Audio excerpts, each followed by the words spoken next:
ስሜ ኢንጂነር ሶረሳ ደበሎ ይባላለሁ። በጎባ በርበሬ ደሎመና ፕሮጀክት መንገድ ስራ ፕሮጀክት የሴክሽናል ስራ አስኪያጅ ነኝ። ኦልሞስት የዚህኛው ፕሮጀክት ከጀመርንበት 3 አመት አልፎታል። የፕሮጀክቱ ኮንትራክት ታይፕ 4 አመት የሚቆይ ዲዛይን ኤንድ ቢልድ ፕሮጀክት DC5 አስፋልት ፕሮጀክት ነው።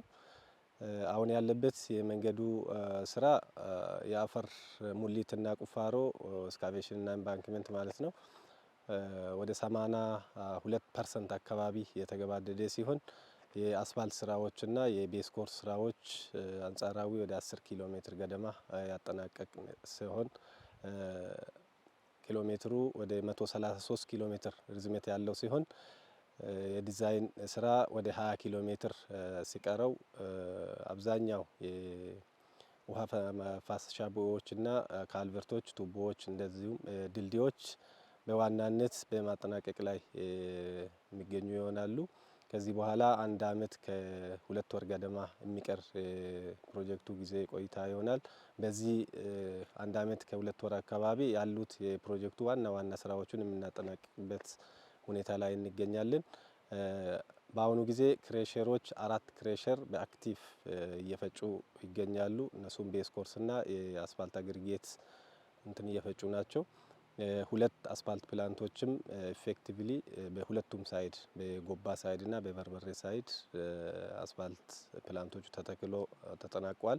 ቢቱመን ሬንጆችን ማመላለስ ኦልሞስት ወደ 11110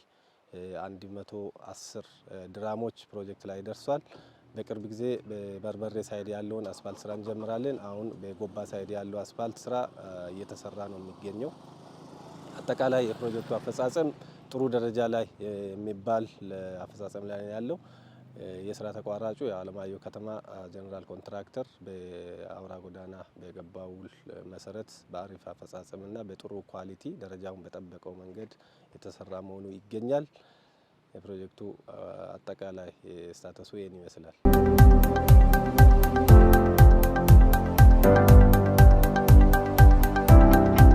ስሜ ካሳሁን ተበጀ እባላለሁ። የኢትዮጵያ መንገዶች አስተዳደር ሮ ኤጀንት ነኝ። የኢትዮጵያ መንገዶች ደግሞ ከጎባ በርበሬ ተነስቶ የሚያሰራውን ፕሮጀክት ነው።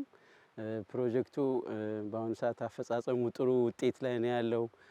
በተለይ ማህበረሰቡ ለፕሮጀክቱ ያለው ቀና ተሳትፎ መንገዱ እንዲሰራለት ሰው ለልማቱ ያለው ጉጉት እስካሁን ድረስ መንግስት እንኳን ካሳ የማይጠይቅ በፈቃደኝነት ራሱ ለፕሮጀክቱ ለመንገዱ ሲባል ካሳ ሳይጠይቅ መንገድ እንደሚሰራ ለፕሮጀክቱ ያለው ቀና ፕሮጀክቱ ደግሞ አሁን ከተጀመረ ኦልሞስት ከ2 አመት በላይ ሆኖታል። ጥሩ አፈጻጸም ነው ያለው።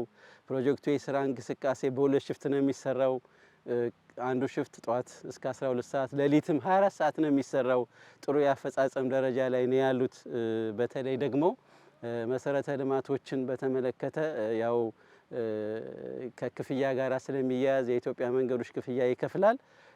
እሱ ደግሞ ቶሎ በተለይ ኢትዮጵያ ኤሌክትሪክ ክፍያ በወቅቱ ካልተከፈለኝ እያለ ከሱ መዘግየት በስተቀር ውጪ ሌሎቹ ቴሌና ውሃ ግን እየተናበቡ እየተሰሩ ነው። ከዛ ውጪ ግን ፕሮጀክቱ ላይ ያለው ያፈጻጸም በጣም ጥሩ ላይ እየሄደ ይገኛል።